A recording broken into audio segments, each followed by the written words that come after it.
Bom dia, bom dia, bom dia. Espero que você tenha dormido bem, descansado, na expectativa de entrar na presença de Deus, ser por Ele abençoado nesta manhã. Que Deus, o Pai, abençoe você, que Jesus Cristo, Filho de Deus, abençoe você e que o Santo Espírito de Deus promova na sua vida todas as mudanças necessárias para que você sirva ao Senhor e mantenha viva a sua fé, a sua esperança, sem que ela seja tocada, nem desviada para nenhum outro lugar, a não ser na permanência com o Senhor. Então falou o Senhor a Moisés e a Arão, dizendo: Fala a Arão e a seus filhos, e diz a eles: Assim abençoareis os filhos de Israel, dizendo-lhes: O Senhor te abençoe e te guarde.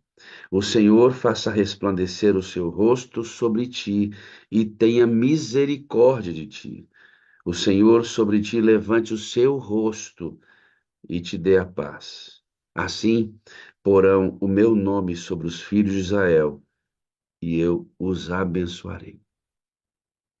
Amados, prestem atenção nisso.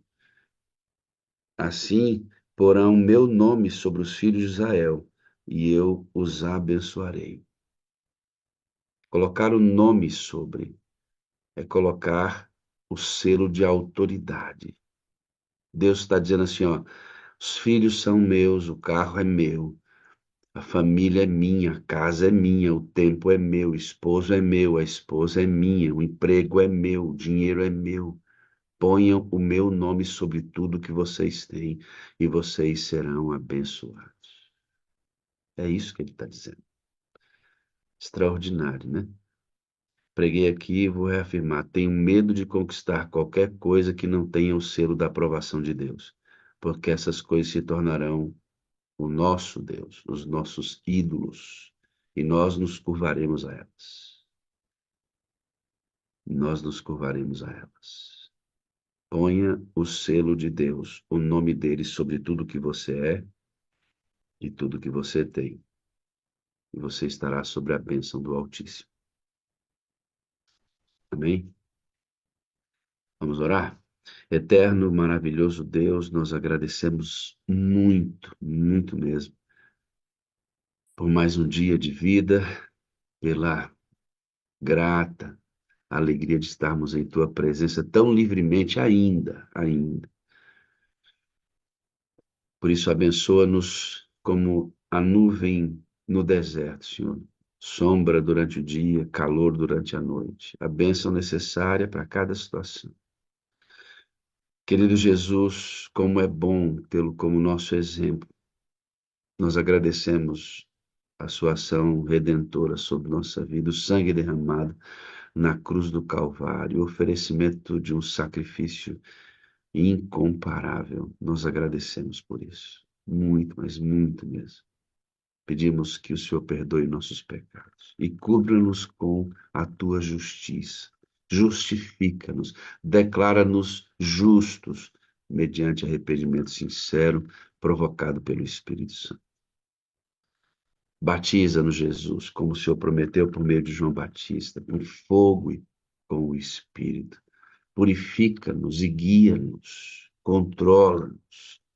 Nós vamos pedir ao Senhor Espírito de maneira que não haja mais espaço.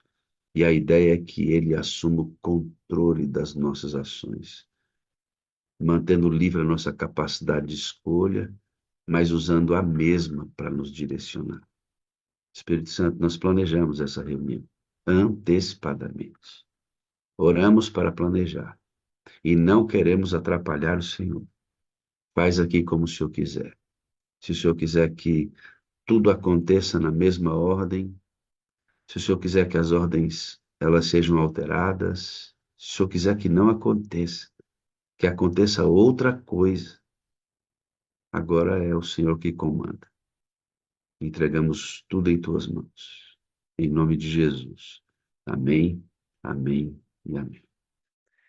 Amigos, desde que eu participei a primeira vez aqui na sala 57, eu tenho recebido orações todos os dias da irmã Val. Não sei se a irmã Val está por aí, mas ela sempre me manda orações, isso tem me abençoado muito, né? E eu quero pedir que, irmã Val, por onde você estiver aí, não pare de orar por mim. E se você lembrar, é, ore por mim também.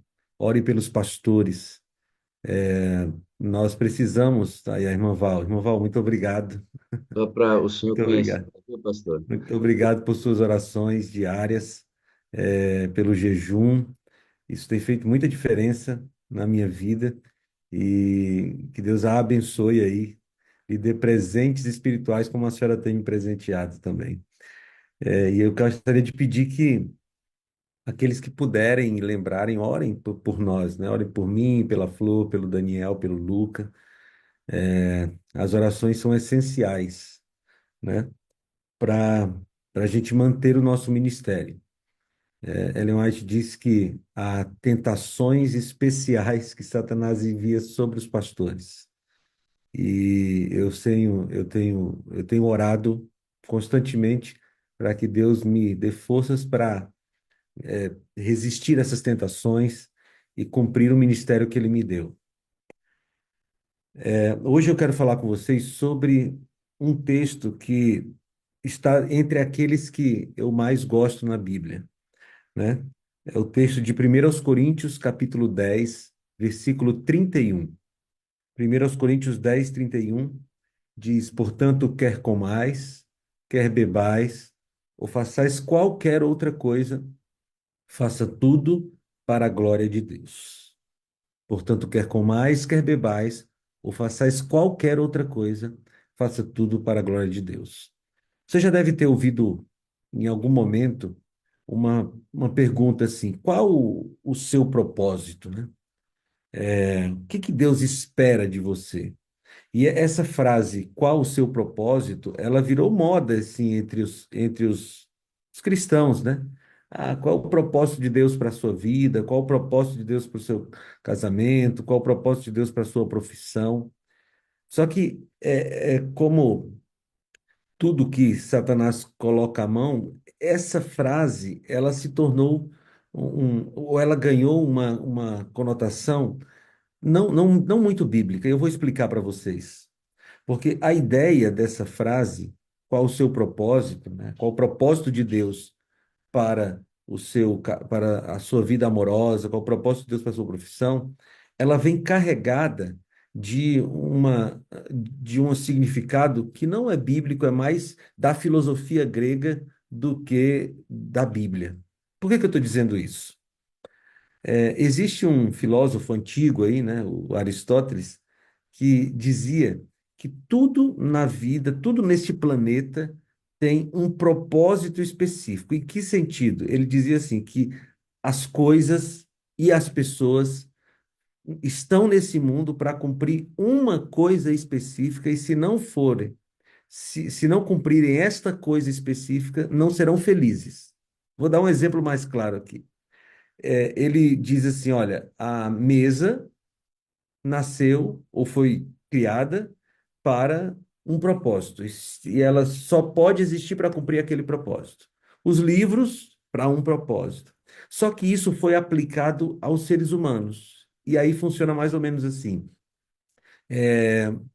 O João nasceu para ser médico.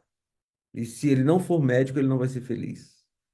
A Maria foi criada, nasceu para casar com o Francisco. E se não casar com o Francisco, não vai ser feliz, né? O Antônio nasceu para morar na cidade de Fortaleza. Se não morar na cidade de Fortaleza, não vai ser feliz. E a ideia é que cada pessoa, ou Deus teria vontades específicas para cada pequena área da vida da pessoa. E se a pessoa não cumprir aquela vontade específica de Deus para cada pequena área da vida da pessoa, ela não vai ser feliz. Mas isso não é bíblico, né? Deus deixou princípios para diversas áreas da nossa vida. E a partir desses princípios, nós podemos fazer escolhas. Por exemplo, que roupa você vai vestir hoje? Veja, Deus deixou princípios sobre modéstia cristã. Mas eu posso escolher, dentro desse princípio da modéstia cristã, eu posso escolher qual roupa eu vou usar. Deus deixou princípios para a nossa vida sentimental. E dentro desses princípios da nossa vida, para a nossa vida sentimental, eu posso escolher com quem eu vou me casar. Não existe uma pessoa neste planeta que é a outra metade da laranja, né? Existem várias metades da laranja que podem combinar com a minha metade da laranja, desde que essa metade da laranja esteja dentro dos princípios que Deus estabeleceu para o relacionamento de um cristão. Então, qual é o propósito? Qual é a grande vontade de Deus? O que que Deus espera de nós? A grande vontade de Deus para a nossa vida está neste versículo que nós lemos aqui. Portanto, quer comais, quer bebais, ou façais qualquer outra coisa, faça tudo para a glória de Deus. Veja, a questão aqui deste versículo é que Deus não escolhe a roupa que você vai vestir hoje. Você vai escolher isso. Mas você vai escolher uma roupa que seja para a glória de Deus. A ideia não é, como dizem por aí, que Deus tem uma pessoa com quem ele quer que você se case. Das bilhões que existem no mundo, ele escolheu uma. Não, não. Deus não tem uma pessoa.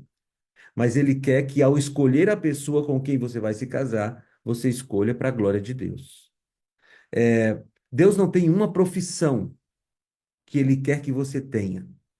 Ah, Deus criou você para ser dentista. Deus criou você para ser cozinheiro. Não, Deus não criou você para uma profissão. Ele quer que você escolha a profissão que você tenha, que você vai ter. Mas que ao escolher essa profissão, você escolha para a glória dele. Veja, esse é um princípio, eu diria, um dos mais profundos que a Bíblia tem. Viver para a glória de Deus. E esse princípio, ele está dentro de um grande contexto e eu gostaria de estudar o texto bíblico com vocês aqui.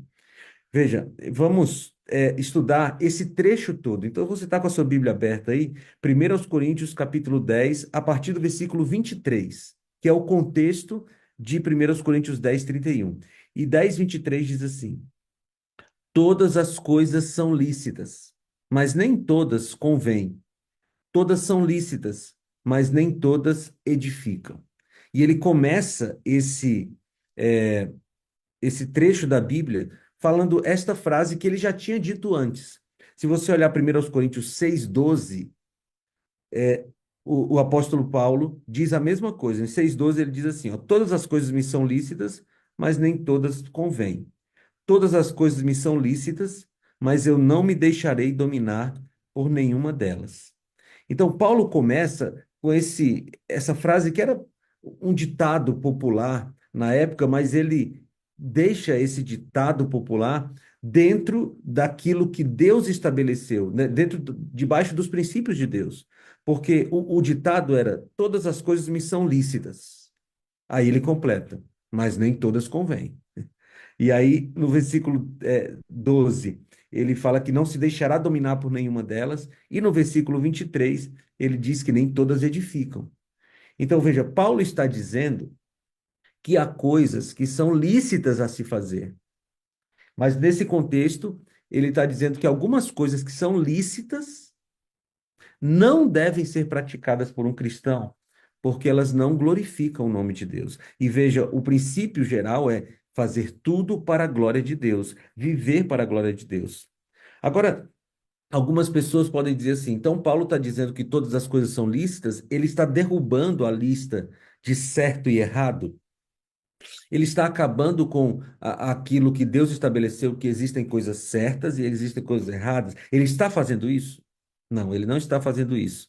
Até porque Paulo, falando sobre liberdade, ele disse que há coisas que não são lícitas ou não devem ser praticadas por um cristão.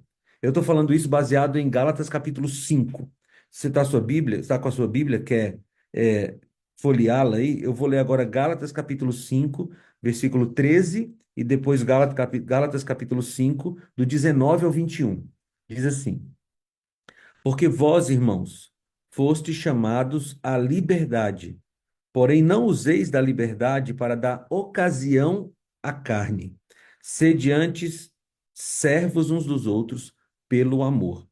Aí no versículo 19 ele diz assim: Ora, as obras da carne são conhecidas e são prostituição, impureza, lascívia, idolatria, feitiçaria, inimizades, porfias, ciúmes, iras, discórdia, dissensões, facções, invejas, bebedices, glutonarias e coisas semelhantes a estas, a respeito das quais eu vos declaro, como já outrora vos preveni, que não herdarão o reino de Deus os que tais coisas praticam. Ou seja, Deus não está falando, ou Paulo não estava falando, que a lista de certo e errado acabou. Ele não estava falando isso. Em Gálatas capítulo 5, ele é bem claro ao estabelecer coisas que são certas e coisas que são erradas, que ele chama de obras da carne. Paulo está dizendo que sim, há coisas que são proibidas para os livres. Há coisas que são proibidas para aqueles que são livres em Jesus. A liberdade que Deus nos dá não é uma liberdade para a gente pecar. A liberdade que Deus nos dá não é uma liberdade para a gente fazer o que é errado. Deus nos liberta para a gente ter condições de colocar a nossa vida livremente debaixo dos princípios que Ele estabeleceu. É para isso que Deus nos liberta. Então, aí a gente volta para 1 Coríntios capítulo 10. Então, se Paulo não estava derrubando a lista de certo e errado, o que que Paulo estava falando em 1 Coríntios capítulo 10, quando ele começa dizendo: todas as coisas me são lícitas, mas nem todas me convêm? Veja, aqui em 1 Coríntios 10, Paulo estava falando de uma questão muito específica. Paulo estava resolvendo um problema muito específico da igreja de Corinto. Aliás, as duas cartas de Paulo à igreja de Corinto são cartas para resolver problemas teológicos que aquela igreja estava tendo. Então, qual é o tema central aqui de 1 Coríntios capítulo 10? Paulo estava resolvendo um problema que estava se alastrando na igreja de Corinto, que era a questão das carnes que eram oferecidas aos ídolos e depois vendidas nas feiras daquela cidade. Eu quero ler com você o texto bíblico. 1 Coríntios 10, 24 a 30. Leia comigo, diz assim: Ninguém busque o seu próprio interesse, e sim o de outrem. Comei de tudo o que se serve no mercado, sem nada perguntardes por motivo de consciência, porque do Senhor é a terra e a sua plenitude. Se algum dentre os incrédulos vos convidar e quiserdes ir, comei de tudo o que for posto diante de vós, sem nada perguntardes por motivo de consciência. Porém, se alguém vos disser, isto é coisa sacrificada a ídolo. Não comais, por causa daquele que vos advertiu e por causa da consciência. Consciência, digo, não a tua propriamente, mas a do outro. Pois por que há de ser julgada a minha liberdade pela consciência alheia? Se eu participo com ações de graça, por que hei de ser vituperado por causa daquilo por que dou graças? Veja, qual era o contexto aqui? O que que Paulo estava dizendo? Existia um problema na igreja, na cidade de Corinto. A cidade de Corinto era uma cidade muito idólatra. E os rituais de sacrifício de animais aos ídolos eram muito comuns. Só que quando terminavam os rituais de sacrifício aos ídolos, as pessoas pegavam aqueles animais que foram sacrificados e levavam a carne deles para vender no mercado. Como acontece hoje num frigorífico, por exemplo, né? As pessoas então iam até o mercado para comprar a carne que elas iam comer em casa. E aí surgiu uma discussão entre os cristãos. Um cristão pode comer a carne que foi sacrificada aos ídolos ou não pode? Essa era a pergunta. E aí começou uma discussão muito grande dentro da igreja cristã. E isso chegou aos ouvidos de Paulo. E Paulo envia essa carta, ou esse trecho da primeira carta de Paulo aos Coríntios, para resolver esse problema. E ele diz o seguinte: olha, vocês podem comer de todas as coisas. É lógico que Paulo não estava autorizando comer carnes imundas, porque o próprio Paulo não comia carnes imundas. E você viu comigo lá em Gálatas capítulo 5 que ele continuava com as regras divinas de certo e errado.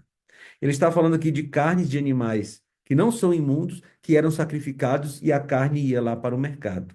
E aí ele diz aqui, você leu comigo, olha, se você for convidado para comer na casa de alguém e colocar uma carne sobre a mesa, não pergunte se ela foi sacrificada a ídolos ou não, apenas coma. Mas se alguém que está com você à mesa disser assim, ei, esta carne foi sacrificada a ídolos.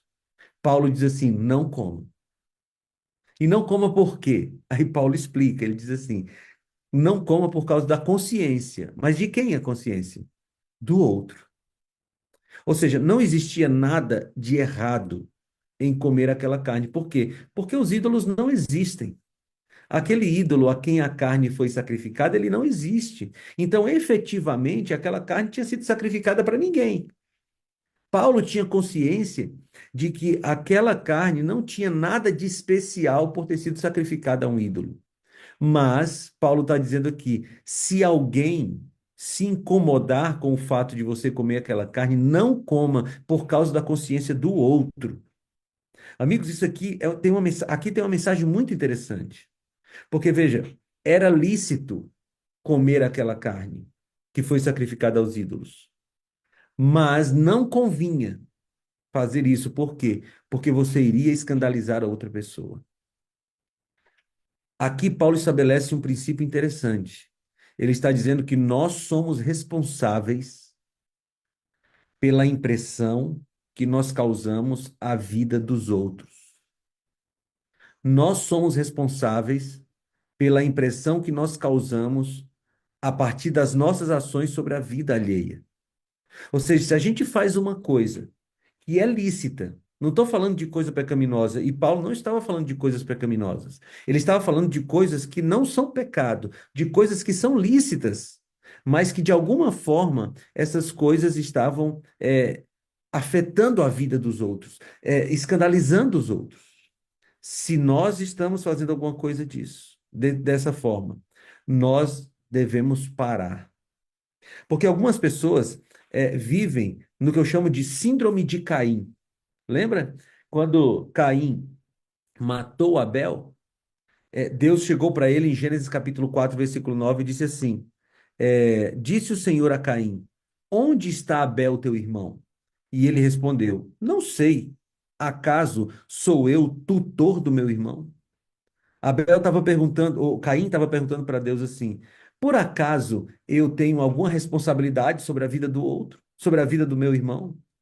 E a resposta implícita no texto é: sim, nós temos responsabilidade sobre a vida do nosso irmão. Amigos, como cristãos, nós precisamos nos preocupar se o que nós estamos fazendo está influenciando de alguma forma a vida do outro para o mal. E eu falo isso em relação ao pecado, mas eu também falo isso em relação a coisas lícitas. Eu já ouvi muita gente dizendo assim: olha, ninguém tem nada a ver com a minha vida. A minha vida é minha e o que eu faço, ninguém tem nada a ver com isso. Veja, essa não é uma frase de um cristão. Porque um cristão, a vida de um cristão tem tudo a ver com a vida do outro. Tudo a ver com a vida do outro. Eu não sei se você já ouviu alguém dizendo assim: olha, ninguém olhe para mim, a gente tem que olhar para Cristo. E geralmente quem fala isso é porque está dizendo assim: olha, eu vou fazer da minha vida o que eu quiser, porque eu não sou exemplo para ninguém. E essa é outra frase que as pessoas dizem, né? Eu não sou exemplo para ninguém. Mas veja, essa não é uma frase que combina com o texto bíblico. Porque o próprio Paulo falou assim: sejam meus imitadores, como eu sou de Cristo. Amigos, nós precisamos nos preocupar com aquilo que nós fazemos, comemos, bebemos, vestimos. Porque se de alguma forma o que nós estamos fazendo escandaliza outra pessoa, nós temos que parar de fazer aquilo, mesmo que não seja uma coisa errada. Então, o contexto geral deste trecho da Bíblia que nós estamos estudando é esse. Era comer ou não comer as carnes sacrificadas a ídolos. E Paulo diz: olha, você pode comer, a menos que o fato de você comer esteja escandalizando alguém. E aí, neste contexto, nós chegamos no princípio geral que nós lemos inicialmente. Ele diz assim: portanto, ou seja, 1 Coríntios 10:31 é a conclusão de um argumento de Paulo. Ele diz assim: portanto, quer comais, quer bebais, ou façais qualquer outra coisa, faça tudo para a glória de Deus.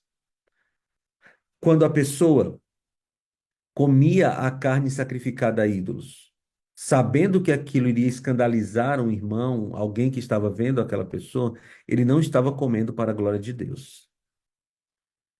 Veja, é interessante a gente estudar isso, porque Paulo não estava anulando as leis divinas. Não estava anulando as leis divinas.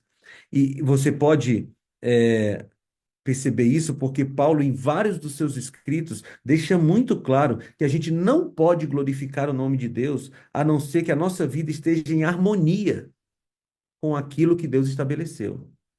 Eu queria que você gravasse isso na sua mente. Nós não podemos glorificar o nome de Deus estando com a nossa vida fora daquilo que Deus estabeleceu como certo e errado. Algumas pessoas no mundo que a gente vive hoje dizem assim: não, Deus vai me entender. Não, Deus vai compreender a minha tendência. Deus vai compreender a minha vontade. Não, eu sou feliz quando eu faço isso. Veja, amigos, Deus não está em seu trono para entender os nossos pecados. Deus está no seu trono para perdoar os nossos pecados quando nós nos arrependemos deles. A gente não pode colocar as nossas tendências pecaminosas, a gente não pode colocar as nossas vontades, os nossos desejos, como se eles justificassem os nossos pecados. Porque não há justificação de pecados. Há justificação de pecadores. Pecadores que se arrependem e abandonam seus pecados. Os pecados só podem ser perdoados, não justificados.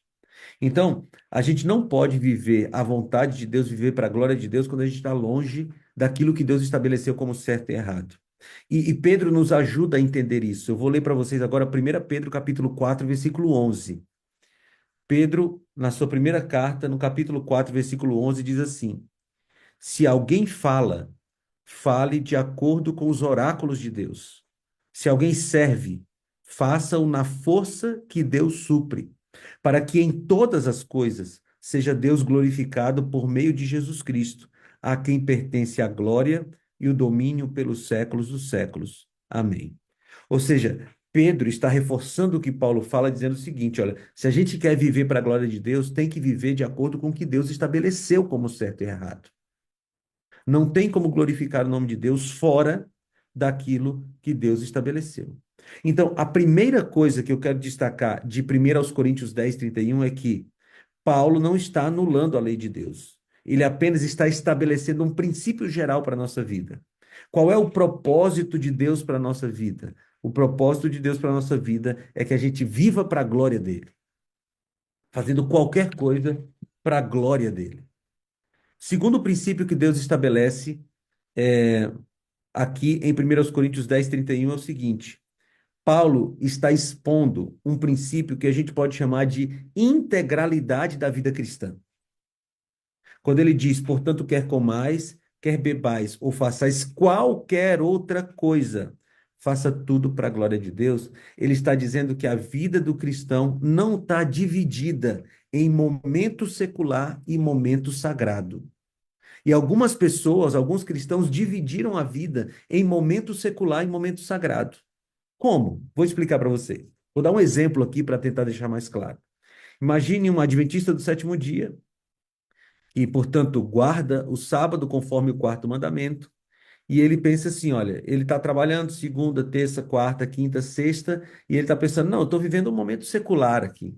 Aí vai se aproximando o pôr do sol da sexta-feira, e ele começa a dizer: poxa, está chegando o tempo sagrado agora. E aí ele prepara uma roupa decente, porque está chegando o tempo sagrado.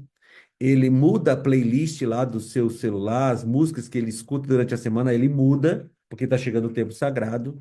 E aí chega o sábado. Então ele escuta só músicas cristãs, ele se veste, ou ele ou ela se veste decentemente, chega na igreja, trata as pessoas com educação, e aí durante o sábado, tempo sagrado, essa pessoa é uma pessoa que se mostra cristã. Terminou o sábado, pôr do sol do sábado, aí acabou o tempo sagrado. Aí a pessoa não se preocupa mais com a roupa que veste, veste qualquer roupa, roupa indecente, trata os outros com arrogância, sem carinho, sem respeito, ouve qualquer tipo de música, vai em qualquer tipo de lugar, e a pessoa parece que dividiu a vida em tempo secular e tempo sagrado. Paulo está dizendo com 1 Coríntios 10:31 que não é assim a vida de um cristão. A vida de um cristão, para um cristão, tudo é sagrado. Vou repetir essa frase. Para um cristão, tudo é sagrado. Como assim? Ora, se eu tenho que comer, beber ou fazer qualquer outra coisa para a glória de Deus, significa que ao me vestir para ir trabalhar, eu preciso me vestir para a glória de Deus. Ao ir a um restaurante na hora do almoço do meu trabalho e me servir, o que está no meu prato precisa ser para a glória de Deus. Ah, eu vou jogar futebol na segunda-feira à noite. Eu preciso jogar futebol para a glória de Deus. E isso, amigos, muda toda a perspectiva da vida de um cristão. Porque veja, se não existe tempo secular e tempo sagrado, se tudo na vida do cristão deve ser para a glória de Deus, a gente vive pensando, isso glorifica a Deus. O sábado seria o dia especial que Deus separou para a gente relembrar a criação, para a gente glorificá-lo como Criador, para a gente relembrar que nós somos criaturas dele. Mas a segunda-feira também seria dia da gente glorificar o nome de Deus. A quarta-feira também é dia da gente glorificar o nome de Deus, porque quer comais, quer bebais ou façais qualquer outra coisa, faça tudo para a glória de Deus. Então, na vida do cristão, amigos, não existe tempo secular. Quando ele está trabalhando, jogando futebol, cozinhando, conversando com o vizinho, quando ele está estudando, tudo deve ser feito para a glória de Deus. Terceiro princípio que a gente entende a partir de 1 Coríntios, capítulo 10, versículo 31. É o seguinte, que o princípio se aplica de maneira específica, mas também abrangente. O que seria a aplicação específica? Paulo diz assim: portanto, quer você coma, quer você beba. Amigos, o comer e o beber precisa ser feito para a glória de Deus. E nós vivemos num tempo, especialmente o tempo que nós vivemos, em que as pessoas estão se destruindo a partir do que comem e do que bebem. E eu não estou falando aqui, eu não estou pensando nesse momento em pessoas que bebem bebidas alcoólicas. Não estou pensando nessas pessoas. Eu não estou pensando aqui em alguém que come carnes imundas, coisas que não são lícitas de comer. Não estou falando dessas pessoas. As pessoas também estão se destruindo. Mas eu estou falando de cristãos que, como diz Ellen White, estão cavando a sua cova com seus próprios dentes. Esse é um texto muito duro que ela tem lá no Conselho sobre Regime Alimentar. Cristãos que estão cavando a sua cova com seus próprios dentes. Em que sentido? No sentido que estão comendo coisas e bebendo coisas, que estão destruindo a sua vida e a sua saúde.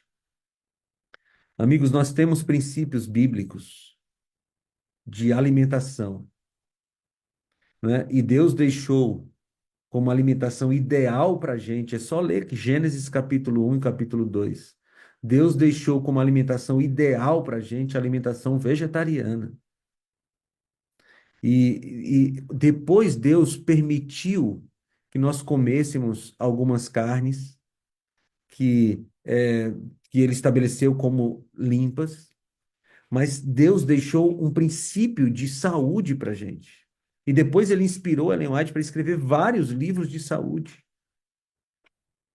E a gente, às vezes, esquece que no comer e no beber a gente tem que glorificar o nome de Deus.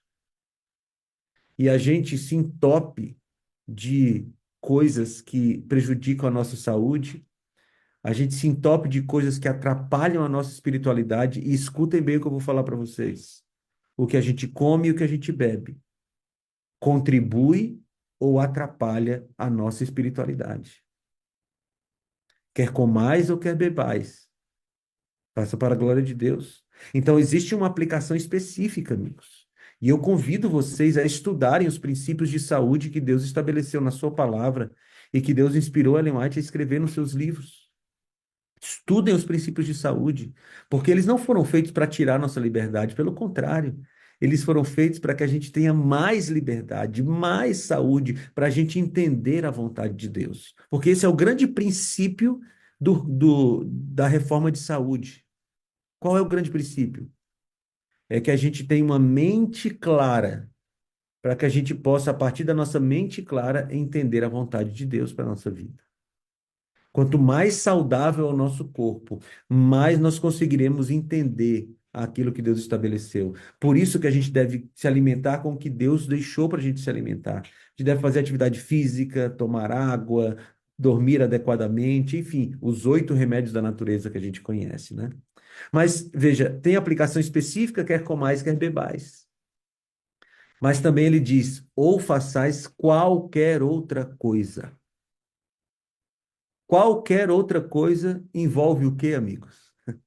Qualquer outra coisa envolve qualquer outra coisa.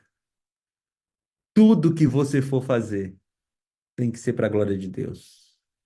Você é um comerciante, por exemplo, e hoje você vai lá abrir sua loja ou visitar os seus clientes e vai fazer vendas. Você tem que fazer vendas para a glória de Deus. Como é que a gente vende para a glória de Deus, pastor? É quando a gente vende com honestidade, cobrando um preço justo, sem enganar as pessoas, lidando com o dinheiro de maneira correta. Ah, pastor, mas eu sou um médico. Então você vai fazer medicina para a glória de Deus. Você vai exercer a medicina para a glória de Deus. Como, pastor? Cuidando das pessoas como seres criados por Deus, fazendo para a glória de Deus. Ah, pastor, mas eu sou um pedreiro. Como é que eu vou ser um pedreiro? Como é que eu vou construir casas para a glória de Deus? Você vai ser honesto. Você não vai enganar as pessoas. Você vai cobrar o que é justo. E isso se aplica a qualquer coisa da nossa vida. Você vai namorar, tem que ser para a glória de Deus. Você vai casar, tem que ser para a glória de Deus. Você vai se vestir, tem que ser para a glória de Deus. Você vai, numa repartição pública, resolver uma questão de documentos, tem que ser para a glória de Deus. E como é que a gente vive para a glória de Deus? A gente vive para a glória de Deus quando a gente representa a Jesus com tudo que a gente faz. Quando as pessoas conseguem enxergar Jesus na nossa vida. E esse é o terceiro princípio. Agora, o quarto princípio que eu tiro desta passagem. Este princípio de 1 Coríntios 10, 31. Ele acaba com uma pergunta que é muito inconveniente e que de vez em quando os pastores recebem. A pergunta é a seguinte: pastor, eu posso ir em determinado lugar? Pastor, eu posso assistir determinado filme? Pastor, eu posso vestir determinada roupa? Pastor, eu posso ir em determinada festa? Pastor, eu posso fazer isso? Eu posso fazer aquilo? Essa pergunta é muito chata, porque as pessoas estão querendo colocar sobre nós uma decisão que elas têm que tomar. E quando a gente entende 1 Coríntios 10, 31, portanto, quer comais, quer bebais ou façais qualquer outra coisa, faça tudo para a glória de Deus, esta pergunta ela deixa de existir. E veja, quando as pessoas vêm me perguntar assim, pastor, eu posso ir em determinado lugar? Eu não tenho mais respondido assim, pode ou não pode. Eu respondo com uma pergunta. E a pergunta é para a glória de Deus? Você vai lá para a glória de Deus? Pastor, eu posso vestir determinada roupa? Eu pergunto, é para a glória de Deus? E sabe o que eu tenho descoberto, irmãos? que a maioria das pessoas que vem me perguntar assim, pastor, eu posso ou não posso fazer determinada coisa? A maioria dessas pessoas já sabe a resposta. O que elas querem é que eu autorize elas fazerem o que elas sabem que não podem fazer. Pastor, eu posso ou não posso ir? É para a glória de Deus? E aí, quando eu respondo assim, perguntando é para a glória de Deus, a pessoa fica chateada, né? Porque ela não queria escutar isso. Ela queria uma autorização para fazer uma coisa que ela sabe que não pode fazer. Amigos, a pergunta, eu posso fazer isso, eu não posso fazer aquilo, eu posso ir, eu não posso ir, eu posso usar, eu não posso usar. Esta pergunta deve ser respondida por nós mesmos quando a gente pergunta para a gente, eu estou fazendo isso para a glória de Deus? Porque veja, Paulo está dizendo que se você vai fazer uma coisa que não, a coisa é lícita, mas não é para a glória de Deus, não faça. E aqui, amigos, envolve uma coisa interessante, uma coisa importante. Eu sou um pregador do evangelho, a minha profissão é isso. Mas se eu não pregar o evangelho para a glória de Deus, eu não estou pregando da maneira correta. Se eu estou pregando o evangelho para a minha glória, então eu não estou pregando da maneira correta. Veja, isso serve para qualquer coisa. Se eu estou na sala 57 e não estou para a glória de Deus, eu não deveria estar aqui então. Se eu estou buscando o Espírito Santo, mas não estou buscando para a glória de Deus, estou buscando para que as pessoas vejam que eu tenho o Espírito Santo, para que as pessoas me elogiem por eu ter o Espírito Santo. Não estou buscando para a glória de Deus. É uma coisa lícita, mas que eu estou fazendo pelo motivo errado. Tudo que a gente vai fazer tem que ser para a glória de Deus. E por que isso? Paulo explica. E eu quero que você volte para o texto bíblico para mim, comigo. 1 Coríntios 10, 32 e 33 agora, os versículos seguintes. Ele diz assim: Não vos torneis causa de tropeço, nem para judeus, nem para gentios, nem tampouco para a igreja de Deus. Assim como também eu procuro em tudo ser agradável a todos, não buscando o meu próprio interesse, mas o de muitos, para que sejam salvos. Paulo está dizendo que um cristão não pode envergonhar a igreja de Deus. E eu tenho visto com tristeza alguns cristãos que vivem assim, poxa, não, a igreja não tem nada a ver comigo. O que eu faço não tem nada a ver com a igreja. Se a igreja não gosta do que eu faço, o problema é da igreja. Não, não é. Se o que você está fazendo está causando tropeço para alguém, ou está envergonhando a igreja de Deus, você deve parar com o que está fazendo. Por quê? Porque o cristão vive de tal forma que a vida dele glorifica a Deus e não faz ninguém tropeçar. É nossa obrigação cristã, amigos, viver de tal forma que nós não prejudiquemos a caminhada dos outros. É nossa obrigação cristã vivermos de tal forma que a gente não envergonhe a igreja de Deus. Então, se a música que você ouve na sua casa envergonha o nome da igreja, pare. Se a roupa com a qual você se veste durante a semana para ir trabalhar, para ir para a academia, envergonha o nome de Deus, faz alguém tropeçar ou envergonha o nome da igreja, mude essa roupa. Se a forma como você come envergonha o nome de Deus, ou faz a igreja tropeçar, ou faz alguém tropeçar, mude a sua comida. Eu estudei, antes da teologia, eu estudei história, na Universidade Estadual do Ceará, de onde eu sou.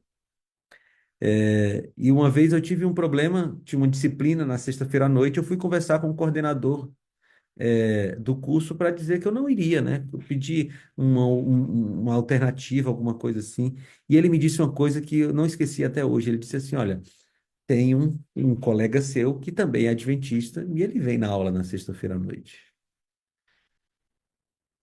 E aí ele me disse assim: fale com seu pastor, peça autorização para ele.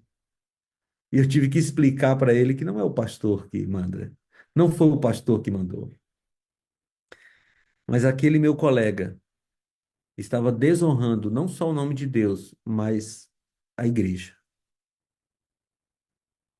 Não estava vivendo para a glória de Deus. Então, a pergunta inicial dessa nossa conversa foi: o que que Deus espera de nós? Qual o propósito de Deus para a nossa vida? Veja, Deus não tem um propósito específico para a roupa que você vai usar hoje. Ele tem um grande princípio. O princípio é: você vai se vestir, escolha uma roupa, mas a sua roupa precisa ser para a glória de Deus. Deus não tem uma vontade específica para o seu almoço hoje.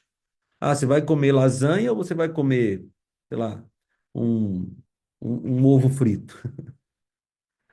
Deus não tem uma vontade específica. Ele está dizendo assim: olha, quando você for comer, coma para a glória de Deus, dentro dos princípios que Deus estabeleceu. Deus não tem uma vontade específica para a profissão que você vai ter. Ele deixa você escolher sua profissão, contanto que você escolha para a glória de Deus. É lógico que se você pedir a orientação dele, ele vai te dar uma orientação. Mas você tem liberdade para escolher as coisas da sua vida, as coisas do dia a dia, contanto que seja para a glória de Deus. Eu falei para vocês que eu tenho um filho, tenho dois filhos, né? E o mais velho já está na escola. E todos os dias a gente tem um ritual que a gente faz aqui. Daqui a pouco eu vou acordá-lo, né? Ele acorda, essa hora a gente mora na frente da escola, então ele acorda, é, se veste, vai lá, faz o momento devocional dele, lê a Bíblia, a meditação, faz a oração dele. E aí, quando dá mais ou menos 5 para as 7, eu abro o portão de casa para ele sair para a escola, porque é na frente da escola.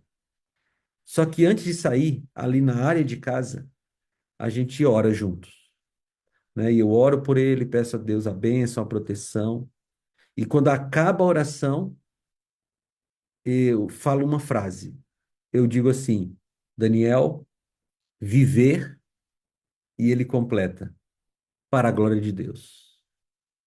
Todos os dias nós fazemos isso já tem muito tempo, muito tempo. Eu termino a oração e eu digo viver, e ele completa, para a glória de Deus. Todo dia eu faço isso. Por que que eu faço isso todo dia? Porque eu quero que o Daniel entenda que ele está indo para a escola, que ele está indo para a escolinha de futebol, que ele está indo para a aula de piano, que ele está indo, sei lá para onde, para qualquer lugar. Mas ele está indo para glorificar o nome de Deus.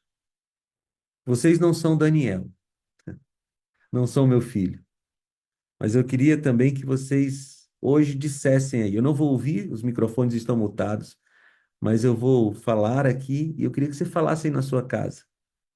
Irmão Aremildo, irmã Dodora, irmã Eunice, irmã Lige e Giovanni, irmão Moisés, irmã Neuci, viver para a glória de Deus. Viver para a glória de Deus. Esse é o grande princípio da vida cristã. Qual é o grande propósito de Deus para a nossa vida? É que a gente viva para a glória dele. Daqui a pouco a gente vai encerrar esse culto. Você vai trabalhar, você vai estudar, você vai cuidar dos afazeres da casa, você vai comercializar alguma coisa, você vai atender alguém. Como é que você deve viver? Para a glória de Deus. E a grande pergunta da sua vida é: o que eu faço? O que eu estou fazendo?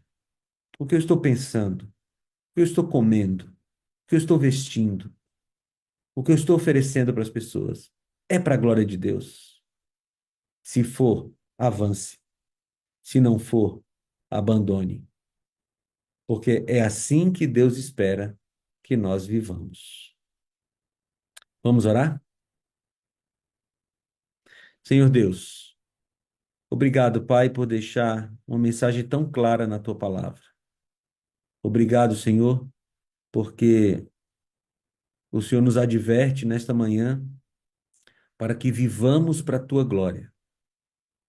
Seja lá o que formos fazer, Senhor, relacionado com a nossa profissão, relacionado com as músicas que ouvimos, relacionados com a roupa que vestimos, relacionado com o nosso momento de lazer, que tudo que nós façamos seja para a glória de Deus. Nos ajuda, Senhor, a vivermos assim, porque nós queremos glorificar o teu nome com cada ação e pensamento que fazemos. Em nome de Jesus. Amém. Deus abençoe a todos, tenham todos um bom dia. Pastor, muito obrigado pela mensagem. Enquanto o senhor pregava, vinha à minha cabeça, né? Por trás disso tudo isso é a palavra liberdade, né, pastor? Ser livre, não posso, não posso. E eu tenho a impressão que nós só seremos de fato livres quando fizermos a vontade de Deus. É a vontade dele É que nos isso. liberta, né, pastor? Não é a minha me aprisiona. Fazer a vontade de Deus me leva à vida, fazer a minha me leva à morte. Aí ele vai lá, pastor, e implanta um GPS na gente, um orientador, que é o Uhum. Espírito Santo para controlar tudo isso. É bom, né, pastor? Isso é bom. Vou mandar sua mensagem para o jovem que me fez exatamente essa pergunta ontem. Exatamente essa, pastor. Pastor, estou sendo radical. E se eu fizer tudo para Deus, estou sendo radical. Quando eu vou assistir uma TV, o que que eu faço? A pergunta dele foi a mesma. E o senhor pregando aqui, eu falei, vou mandar a mensagem para ele. Amém. Amém. Pastor, um grande dia na presença do Senhor. Todas as vezes que os amigos vêm aqui, nós temos quatro frases que condensam nossos ensinos. Eu amo o Senhor, eu preciso do Senhor para ser feliz. O Senhor é a parte visível de Deus. E eu creio mais em Deus porque o pastor Felipe Amorim existe. Amém. Grande Amém. abraço. Um dia Amém. abençoado, pastor. Fica com Para Deus. você também, pastor. Até mais. Eu vou. Pastor, o senhor está aí ainda? Me volte aqui um pouquinho. Estou aqui. Suas redes sociais. É @PR Felipe Amorim. Como escreve meu nome aqui, ó. Felipe com dois P's. @PR Felipe Amorim. Uma ótima rede social para você visitar e se apegar aos conteúdos que o pastor compartilha conosco lá. Amém. Amém. Obrigado, pastor. Valeu, pastor. Fica com Deus. Valeu. Olha aí, né? Vamos sair. Pastor Wagner, tudo para a glória de Deus. E hoje o testemunho vai ser da Fernanda. Fernanda, abre o seu áudio nessa janelinha que eu mandei, por favor. Aí. Foi. Maravilha. Bom dia, tudo bem? Bom dia com alegria. Bom dia e é com alegria, né, Fernanda? Não é de outro jeito, não. Tem É que com ser com alegria. alegria, né, pastor? Porque o bom dia aqui. Você sabe como é que surgiu esse bom dia com alegria? Foi uma pessoa que estava aqui, uma jovem, no auge da pandemia, ela estava com a gente na sala e ela frequentava a sala conosco. Quando chegava no bom dia, nós já desejávamos bom dia. O Maurílio vinha com as falas dele, né? Aquela coisa gostosa, e de repente essa menina gritou no meio do bom dia: Bom dia com alegria! Eu ouvi aquilo, falei: Bom dia com alegria. E aí isso virou e pegou e se tornou uma marca da pipoca. Foi assim que o Bom Dia com Alegria surgiu aqui na Sala 57. Muito bem.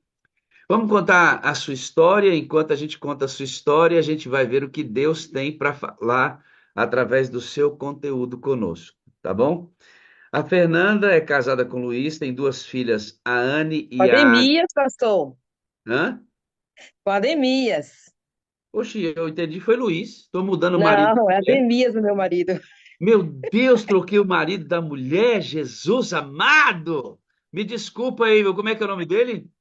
Ademias. Ademias, irmão Ademias, vou repetir 10 vezes agora para pagar o pecado. Ademias, Ademias, Ademias, Ademias. Pronto, casado com o irmão Ademias, tem duas filhas, a Anne e a Adriele, e tem um amado que eles estão cuidando agora para ajudar esse jovem na vida espiritual dele, que é o Lucas. Daqui a pouco você vai saber um pouquinho mais.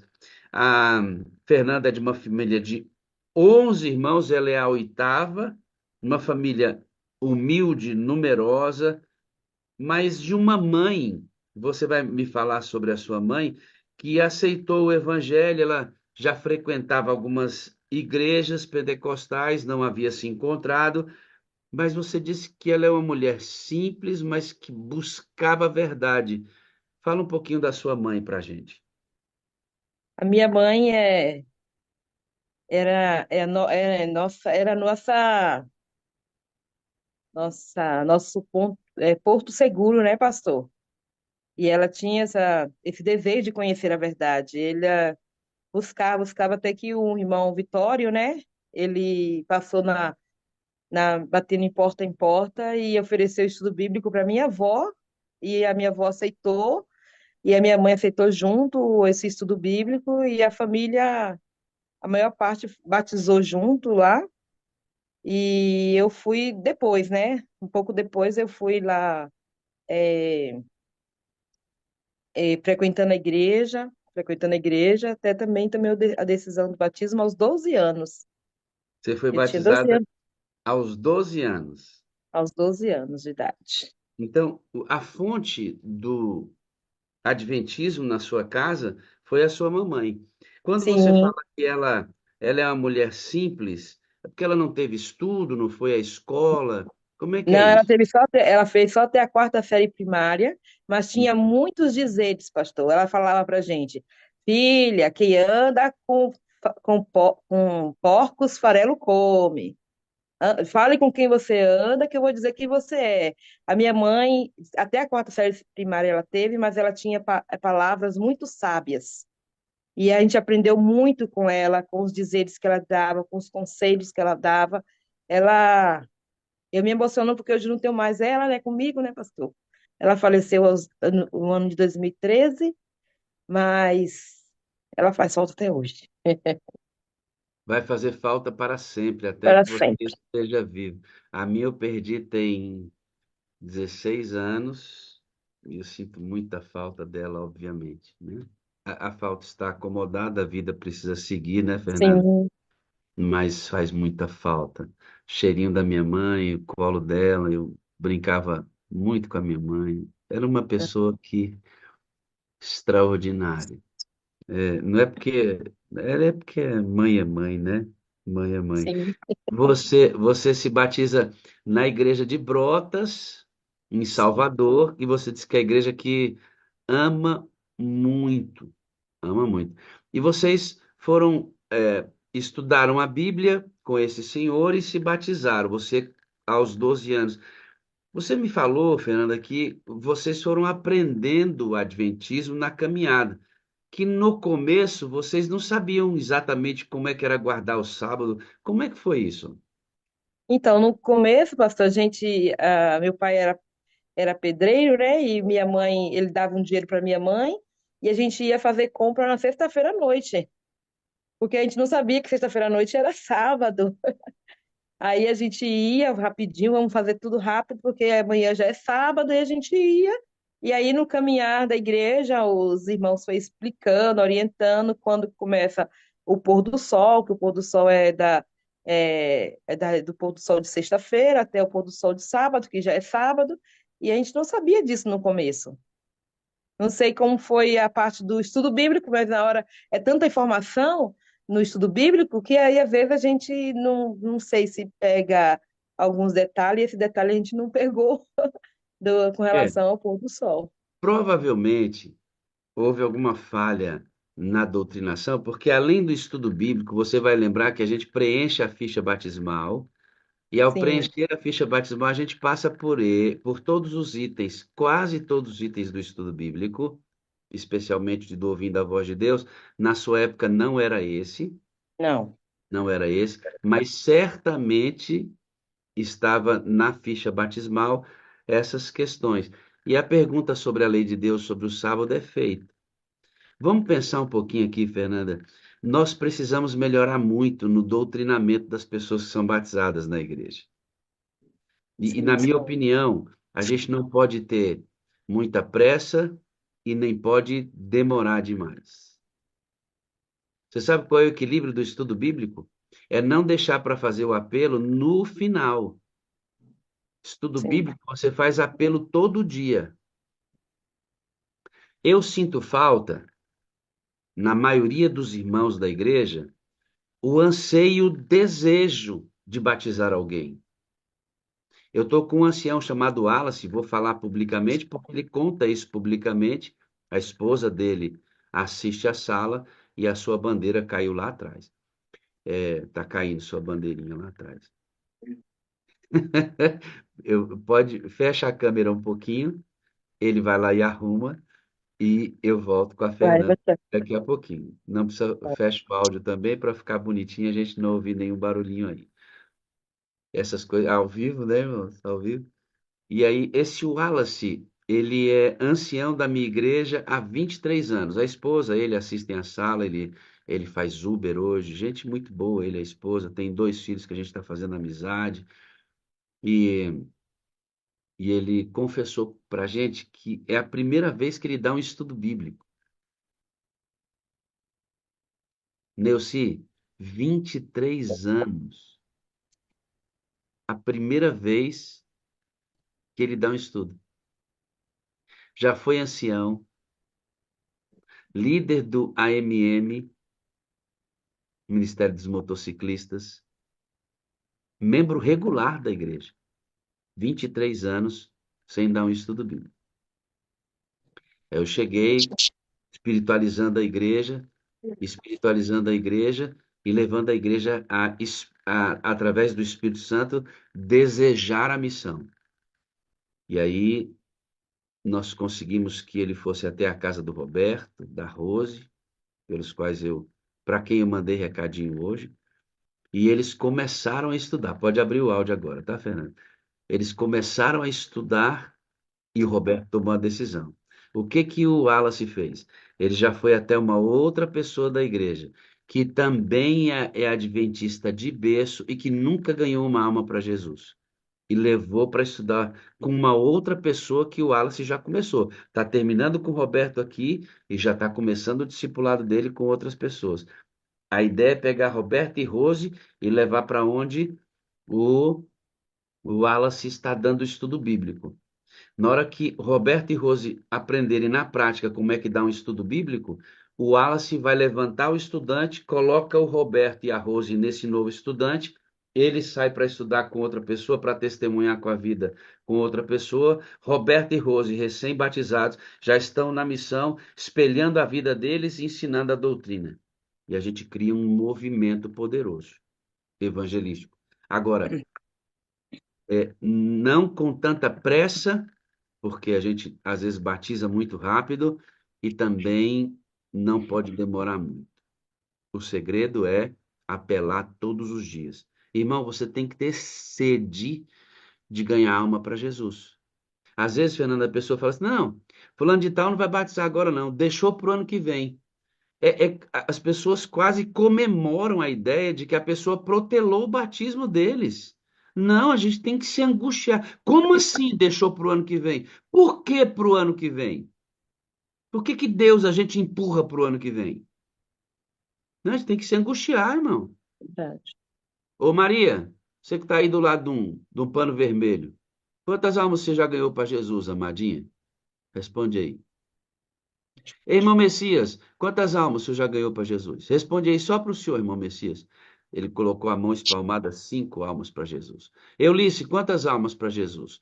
Lige, quantas almas? Maria José, quantas?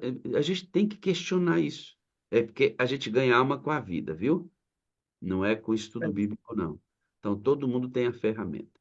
Bom, você vai me dizer que nessa caminhada o seu papai deu trabalho, né? Quando vocês se converteram, ele meio que xingava a Bíblia, nunca foi violento, nunca bateu em vocês, mas você disse, eu tenho medo dele.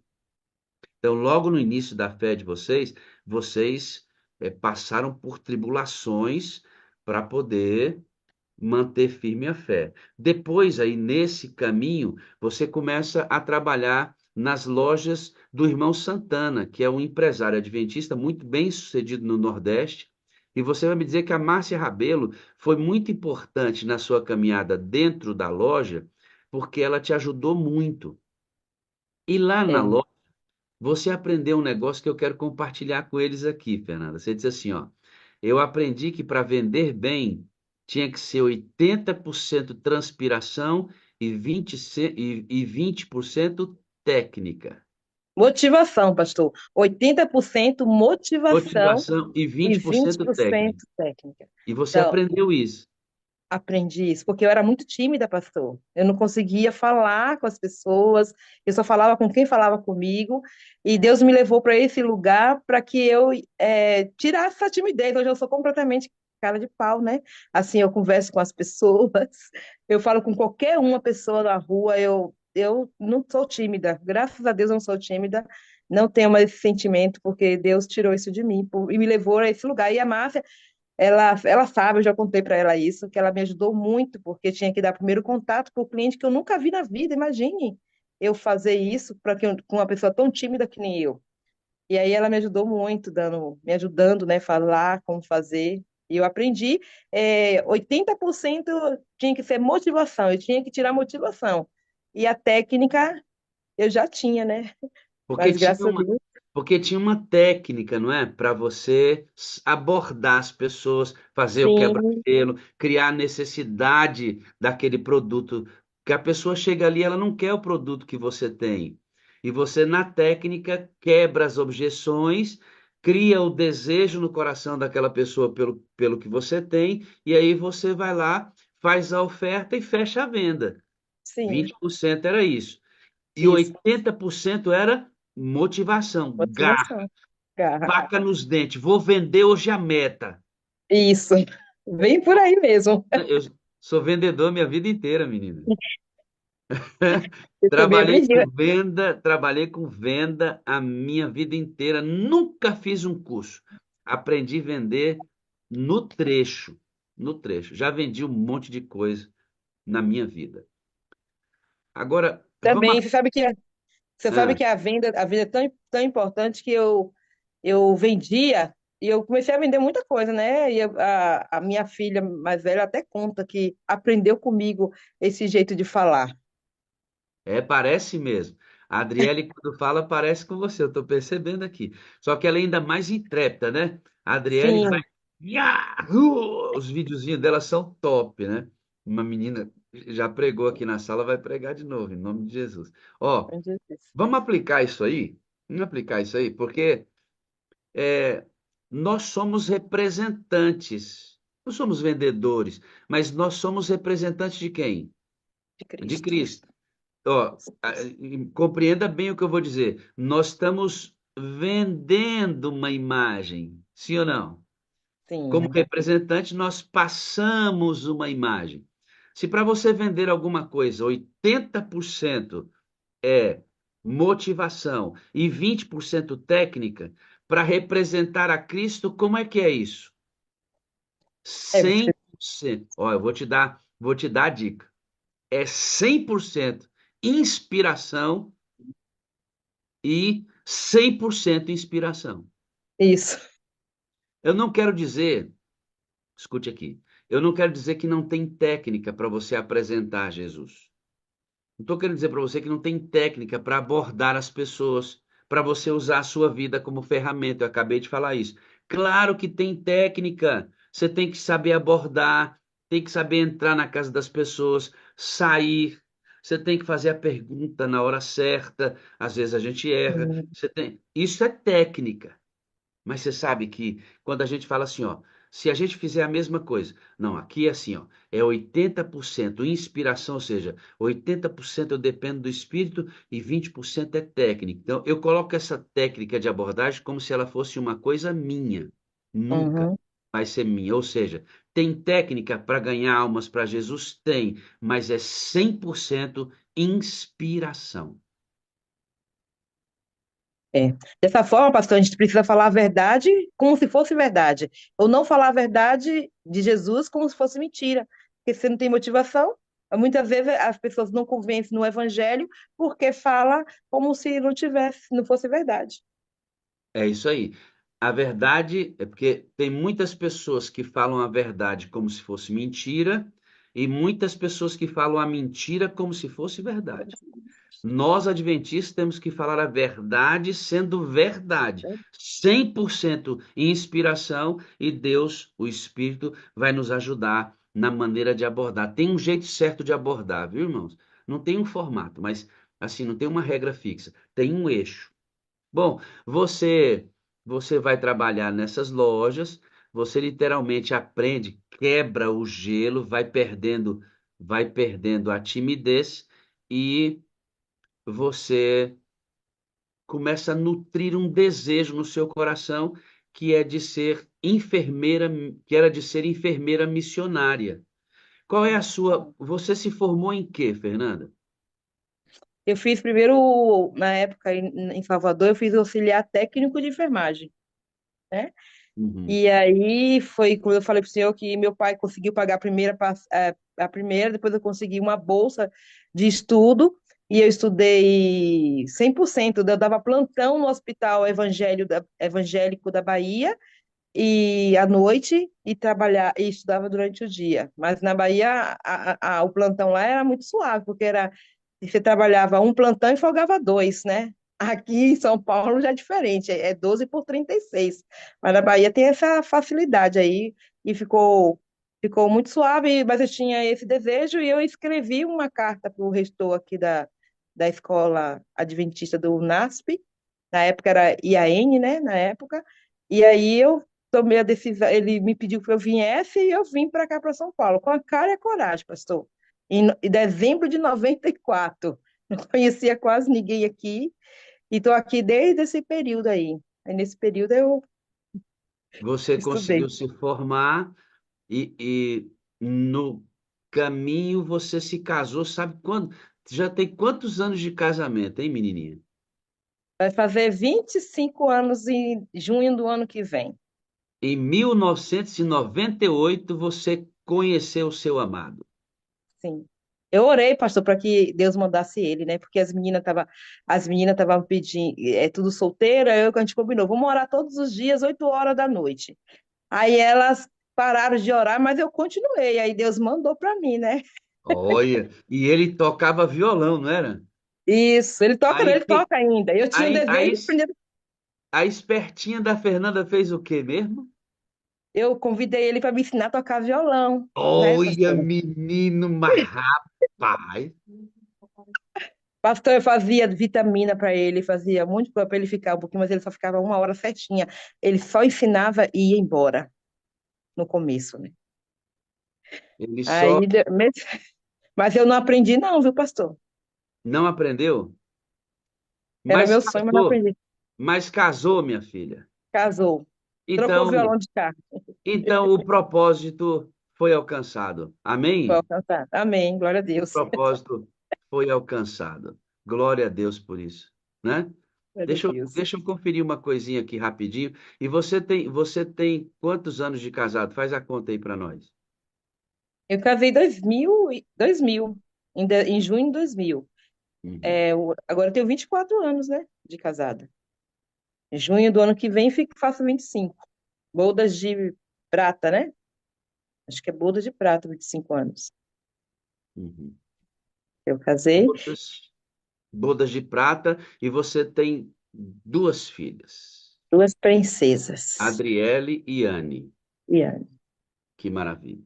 Você vai me dizer, você comprou um negócio muito importante que foram as belas histórias da Bíblia. Antes delas nascerem, viu, pastor? Eu comprei. Essa, Antes de nascer. As belas histórias da antes, Bíblia é uma coleção antiga, acho que talvez nem produza mais, se produziu tem uma outra encadernação, mas essas belas histórias da Bíblia contêm todas as histórias da Bíblia ilustradas. E a Fernanda, antes das filhas nascerem, ela comprou essas belas histórias com o objetivo e propósito de contar e colocar a Bíblia no coração das filhas. Por que que você fez isso? Que tipo de crença você tinha quando comprou essas belas histórias ilustradas? então, no começo, assim, nós fomos antigamente aqui tinha é, a casa aberta, né? E aí a gente frequentava sempre, quando tinha, a gente frequentava. E lá estava vendendo, comprei com a finalidade quando tivesse as minhas filhas, eu comprei junto com meu esposo. Mas a Adriele veio nascer só depois de 7 anos, pastor, de casada. E mesmo ela na minha barriga, eu contava histórias para ela. Eu fui até criticada por muitas pessoas, dizendo assim, ela não entende, as crianças não entendem. E eu contava as histórias para ela na minha barriga. Quando ela nasceu também, criança, bebezinha, eu sempre tive a preocupação de levar elas para a igreja, de contar a história para elas. E elas e eu tinha essa finalidade que eu queria. Todo mundo fala, né, pastor? Que a gente quer dar sempre para o filho aquilo que você não teve, né? Mas na vida espiritual, eu quis fazer muito diferente, nunca pensei em dar nada material do que eu não tive, mas a parte espiritual, para mim, era fundamental para que elas crescessem nos caminhos de Deus, porque é, ter a filha, os filhos, no caminho do Senhor é o melhor caminho, foi uma inspiração mesmo do Espírito Santo para mim dar essa ideia de comprar os livros e contar histórias para elas desde elas menorzinha. E o interessante é que o Espírito Santo já estava trabalhando no coração delas para se tornar no que elas são hoje, né? Hoje você tem as filhas na igreja. A Adriele é uma pregadora tremenda. Quais são os É. dons que a Anne tem? Que a Adriele a gente já viu, a Anne a gente não viu ainda. A Anne toca ukulele, ela canta na igreja na banda, ela tem uma banda na igreja que o Lucas toca piano, né? Meu filho do coração. Ele toca piano, a Adriele e a Anne são solistas. E a Anne, ela tem um dom diferente da Adriele, pastor. Ela é totalmente diferente da Adriele. Pensa a água do vinho. A Anne é mais tímida. A Anne, ela me aconselha. Você acredita, pastor? Alguma coisa que ela fala, mãe, faz diferente, mãe, não é assim. Elas têm me ensinado muito a ser uma pessoa melhor. E elas Tá. têm. Eu deixa eu ver um negocinho aqui rápido. Você que está adorando conosco, você do YouTube está percebendo que lá no YouTube nós estamos apenas com a minha imagem. A Fernanda não está aparecendo no YouTube. Eu presumo que isto seja por um bugzinho no nosso sistema, porque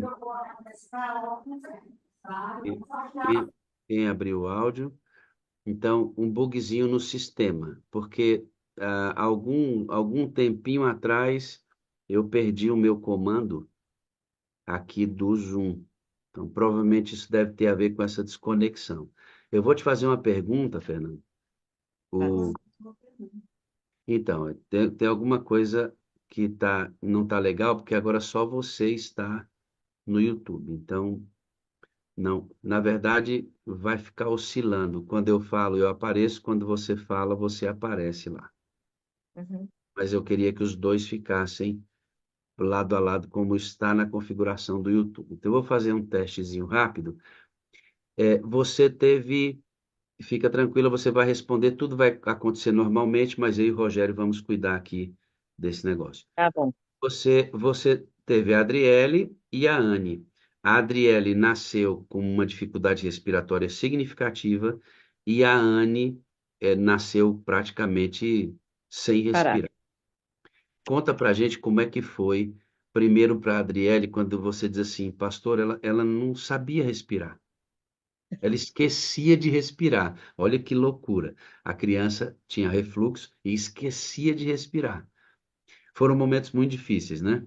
Oi, pastor, porque logo que a Adriele nasceu, ela nasceu com 36 semanas, né? Eu tive pré-eclâmpsia e ela teve que nascer com 36 semanas, nasceu com 2 quilos, 2 quilos, 490, com 47 centímetros. E a minha cunhada, né, que foi dar o primeiro banho para ela e falou para mim assim, observa a respiração dela. Eu fiquei preocupada, né? Eu falei para ela, você quer me preocupar? E aí, de fato, ela esquecia de respirar, eu fazia assim no rostinho dela e ela voltava. Se eu não fosse da área da saúde, pastor, com certeza eu tinha perdido a Adriele. E muitos casos, muitas mães perdem os filhos nesse período de tempo porque não sabe identificar, né? E aí fomos levar ela pro hospital para tomar as vacinas. De novo, ela ficou sem respirar. Minha cunhada até tá apertando a menina, porque ela fica um pouco com os lábios roxos. E aí, quando chegamos no hospital, a Adriele estava com uma saturação de 88, né? Aí, passando o tempo, lá a médica fazendo todas as manobras, ela passou a ficar com 80, 89% de saturação. A saturação é o oxigênio no nosso corpo, né? Que é visto através do oxímetro, mas quando o normal é 100%, né? Mas quando chega a 90, 93, já é um alerta para os médicos, né? Imagine a Adriane chegou lá com essa quantidade de saturação e logo ela internou. Mas quando ela internou, a gente não sabia o que de fato que ela tinha, né? Aí foi feito muitos exames e aí foi descoberto que ela tinha refluxo gastroesofágico. E aí tinha muita dificuldade quando chegou em casa, porque depois que descobriu que ela tinha, ela vomitava, vomitava, vomitava. Teve uma hora que ela ficou é, sem respirar, e aí deu o instinto de mãe, o instinto da área da saúde, aí eu chupei assim o nariz e a boca dela, e daí ela voltou com tudo, e aí eu passei noites muito tenebrosas com a Adriele no colo, até ela dormir. O berço, precisava ter cálcio no berço para que ela ficasse com a cabeceira elevada. Então, a Adriele teve essa dificuldade, Quando, mas quando você fala para mim, Fernanda, que ela diz assim, ela esquecia de respirar. Essa frase ficou na minha cabeça, né? E aí serve demais para o que a gente está querendo viver aqui, Fernando, porque a gente não pode esquecer de respirar. é, E não não é? mesmo. E o Espírito de Deus entrou. O fôlego, né? A ideia bíblica é que eu respire o Espírito Santo para ter vida. Irmão, todas as vezes que você esquecer, que Satanás fizer você esquecer de respirar o Espírito, ele vai vencer você. Verdade, Isso verdade. ficou na minha cabeça. Eu vou conversar com o pessoal amanhã. Como é que a gente respira todo dia? Recebendo o batismo diário do Espírito, irmãos. É assim que a gente respira todo dia. Ei, crente, acorda, menininho! Não pode parar de respirar, não. Ah, Mesmo. já aprendi, Márcia Ferreira. Já aprendi a respirar. Sai do grupo para você ver. Para de andar com gente que respira para ver se tu não para. Não é só saber que a gente tem que respirar. Não é só saber como tem que respirar. Tem que andar com quem respira, irmãos. Isso mesmo. Tem que andar com quem respira. A Adriele esquecia de respirar. Isso. Eu estou brincando com uma ilustração. Ela é esdrúxula, mas ela serve muito. Rogério, tá tudo bem no YouTube agora? Beleza? Então é um probleminha aqui. Quando eu perco o controle, muda a configuração lá também. É algum bug que está no nosso sistema. Mas tudo bem. Já ajeitamos, glória a Deus por isso. Ó, só para você ter ideia como é que é o negócio, irmão, deixa eu te explicar. Eu passei o anfitrião para o Rogério, eu Ah, saí da reunião, saí, enquanto a Fernanda estava falando, voltei para a reunião e o Rogério coordenou esse pequeno momento aqui, enquanto eu estava fora, voltei. Tudo ao vivo, você não vê nada disso. Eu estou te contando só para você entender como é que são os bastidores da sala, para tudo voltar ao normal lá no YouTube. É bom demais isso. Eu fico feliz em que como Deus nos ajuda aqui, né? Então lembra aí, irmãos, não é suficiente saber que você tem que respirar, nem como, mas você tem que andar com quem respira. sim, Isso é importante. Senão, isso aí, esse músculo da respiração, ele é muito teimosinho, ele quer parar toda hora. Por isso, Márcia Ferreira, eu me animo muito quando eu vejo você todos os dias nessa sala. Porque alguém te esperou chegar e você está aí esperando que outros cheguem. Isso é altruísmo, isso é amor. Sabe por que que a gente não sai da sala, irmãos? Mesmo já sabendo tudo, ou pelo menos se aprofundando cada dia? Porque você só está aqui, amado. Porque alguém esperou você chegar. Se você sair, pessoas não chegam. Isso não é chantagem, não, irmãos. Isso é amor altruísta. Verdade. Ei, Fernandinha, você supera esta crise com as crianças e vai crescendo. Essas meninas hoje, elas são uma bênção, mas apareceu o Lucas na vida de vocês. Foi. Bem na pandemia, né? A Anne, eu não falei que ela nasceu parada, sabe, pastor? A Anne nasceu parada, fez massagem cardíaca, teve... Todas as minhas filhas são tudo presente de Deus, porque elas iam e Deus trazia para mim, porque Deus tem um plano e projeto na vida Fernando, delas. eu fiquei doido outro dia. Eu vi um vídeo que você, quando falou que a Anne nasceu parada, sem respirar, eu vi um médico que pegou a criança e ela nasceu sem respirar. Amigo, meu Deus, que coisa linda são os médicos, né? Dá trabalho às vezes, mas eles são maravilhosos. Ele levou a criança, colocou isso tudo sendo filmado. Ele colocou a criança em cima de uma maca e ele mexia na bochechinha da criança assim, apertava, apertava. Daqui a pouco ele colocou um respirador e ia no pulmãozinho da criança, como um relógio batendo assim, afofando o peitinho da criança. Daqui a pouco ia na bochechinha de novo e virou a criancinha, bateu nas costas até a bichinha chorar. É, é assim mesmo que acontece. Não é assim? Que tu é enfermeira. Irmão, sabe o que que eu fico pensando, Fernando? É Deus quando a gente para de respirar, mexendo na bochecha da gente. A Aline Pimenta, respira, minha filha, respira. E aí aperta o peito, depois vira a gente, bate nas costas. Tudo pra gente não parar de respirar e morrer, irmão. Por isso que a Bíblia diz que o Espírito intercede por nós, Fernanda, com gemidos inexprimíveis. É verdade. Quando a gente Desse para de jeito. respirar, Deus faz a mesma coisa que ele fez com a pequena Anne para voltar. E Você tem ainda que ficou 7 dias na UTI, viu, pastor? Ficou 7 dias na UTI, foi outros dias tenebrosos, mas pense na eu luta, entreguei tudo né, Fernanda? para Deus. No hospital mesmo, entreguei elas para Deus.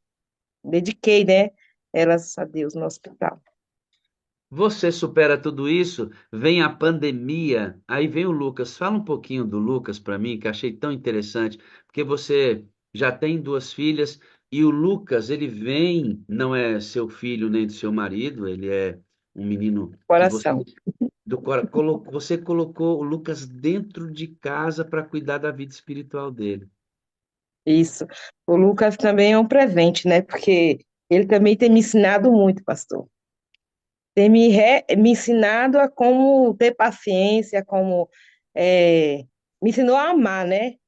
Porque é difícil você é, amar uma pessoa que você não conhece, costumes diferentes, maneira diferente, e comportamentos diferentes, e aí totalmente diferente do que eu ensinei para minhas filhas.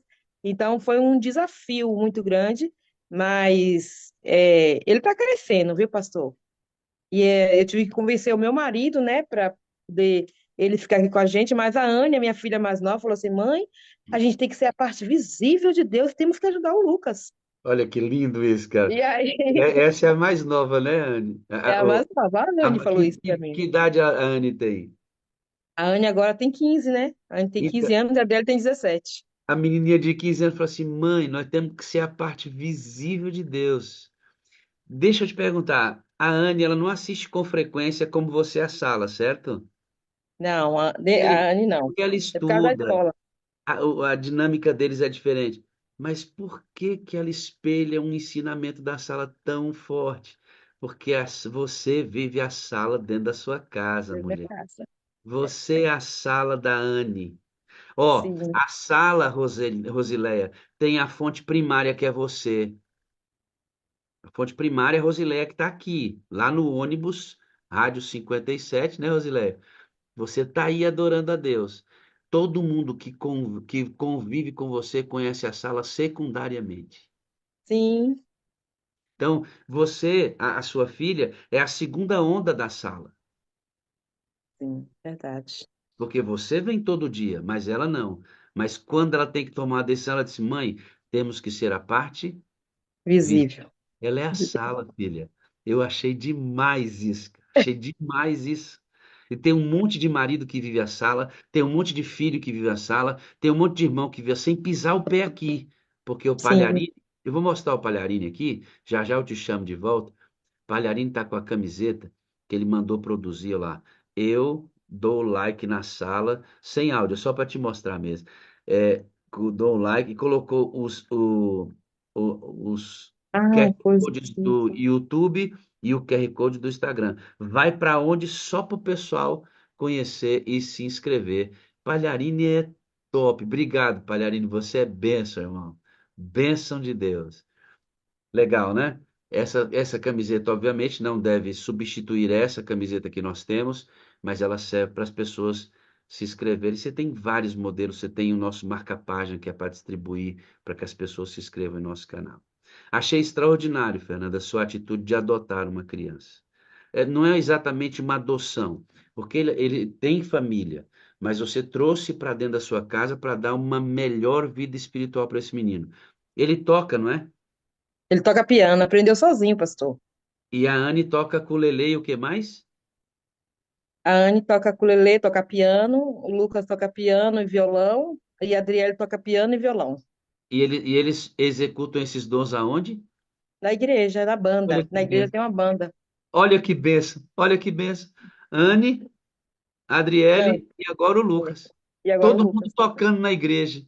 na Aonde esse igreja. menino estaria se a Fernanda não se predispusesse e não se sacrificasse? Se o esposo da Fernanda, se as filhas não se sacrificassem pela educação desse menino? Aí eu tenho uma pergunta para fazer para você. Aonde você estaria se Deus não tivesse resgatado você? Aonde você estaria se Deus não tivesse colocado você dentro da casa dele, hein, irmã Kátia Santos? Aonde a senhora estaria? Irmão, nós só vamos estar na glória de Deus para sempre, porque Deus nos tirou de um mundo e colocou na vida dele para a gente dar trabalho para ele. Verdade, pastor. Porque o Lucas está te exigindo um amor que não é igual ao das suas filhas. Porque amar as É suas filhas é diferente de amar o Lucas. Ele não é seu filho. O amor é diferente. Mas o amor incondicional deve ser o mesmo da Anne, isso. da Adriele, o mesmo Sim. amor dado ao Lucas. E é maior do que o amor pelos filhos. Aqui seria pano para manga para a gente discutir isso um monte. Mas Muito- eu quero conversar sobre o negócio agora com você e você vai ter que contar isso para eles. Vamos nessa? E Vamos, pastor. na pandemia, eles descobriram a sala 57 e começaram a frequentar a sala. Mas esta Fernanda, que você está vendo aqui, essa abençoadinha, era terrível. Sabe o que que é a Muito, Adriele? pastor. A Adriele, filha dela, já deu testemunho aqui. Já deu. E aí, ela diz assim: se a minha mãe tivesse no andar de cima na casa, a gente descia. Você para de rir, Fernanda. Se ela descia, a gente subia. Por que que eles faziam isso, Fernanda? Pastor, eu era muito terrível, pastor. Acho que quando o Lucas chegou, já estava na fase boa, viu? Eu acho que se ele tivesse chegado na fase que eu era terrível, acho que ele nem tinha aguentado, nem tinha aguentado, mas eu era impaciente, eu não tinha tolerância, eu gritava, pastor, acredita que eu gritava com as meninas, a minha vitamina D estava no pé, pastor, meu cabelo caía, olha, eu sempre falo que, né, nesse período da pandemia, eu tive a discopatia degenerativa da coluna e eu me afastei no período, mas foi Deus que me salvou, porque se eu estivesse na linha de frente, pastor, eu tinha morrido. Porque todas as pessoas que foram entubadas naquela época tinha vitamina D abaixo de 8, a minha estava abaixo de 5. Imagine se eu tivesse na linha de frente do hospital. Eu não estava nem aqui para contar a história. Então Deus me salvou, salvou a minha família. Vai com Deus. Então, salvou a minha família, salvou a minha casa, pastor, porque eu não sei o que eu seria, porque eu trabalhava à noite e eu tinha um alto estresse tão grande porque ela não podia fazer nada que eu gritava. gritava, a pessoa gritava na casa e brigava com elas. Uma vez, pastor, sabe o que eu fiz, pastor? Tão terrível que eu era, eu queria Cuidado, chegar. cuidado, cuidado com essas confissões. Fale, minha filha. Não, mas é simples. Eu queria sempre que as coisas estivessem organizadas, né? Aí não estava organizada, eu saía do prumo, saía completamente do prumo. E aí as meninas, às vezes as meninas sofriam com isso, né? Mas elas tinham a falta que ela sentia porque eu trabalhava à noite. E daí quando eu fiquei na pandemia, que eu fiquei afastada, elas pulavam de um sofá para o outro, dizendo: mãe, você vai ficar toda noite com a gente, todo dia, toda noite com a gente. Falei: vou ficar, filha, toda noite. Então Deus salvou a minha família e me salvou também. Salvou a minha casa. E lá para em outubro de 2020, a minha irmã, Giza, ela mandou o link da sala 57. Pastor, mesmo assim, eu sendo terrível, eu ainda na pandemia, antes de conhecer a sala, eu estava tentando buscar alguma coisa que desse sentido à minha vida. Eu fazia dois cultos com elas. Eu fazia de manhã, fazia à noite, li todas as coleções da Bíblia de novo com elas. Eu li O Grande Conflito, eu li muitos livros da igreja até encontrar, sabe? Porque eu não sabia qual caminho seguir, mas eu tinha essa necessidade da busca. Claro que hoje, pastor, eu não sou ainda perfeita, né? Estou em fase de crescimento. Deus, cada dia a gente cresce um pouquinho, mas a Fala 57 chegou na minha vida na hora certa, no momento certo, para fazer o divisor de água. Porque eu lembro daquela história lá do filme do Quarto de Guerra, que a senhorinha pergunta para a filha: como é a sua vida? Como é que são as orações? Aí ela fala assim: eu oro como qualquer uma pessoa normal. Aí ela falou assim: então, aí deu o café para ela, frio, gelado, né? Assim ela toma café frio. Não, eu não tomo café frio.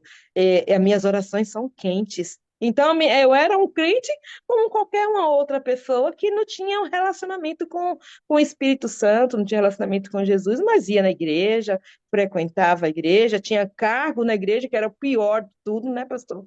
Você tinha cargo na igreja, mas você não vivia a plenitude do evangelho, mas não sabia também que estava no caminho errado, era completamente cega, cega espiritualmente, né? E eu tinha a lição da Não escola é, não sabatina e é, não estudava.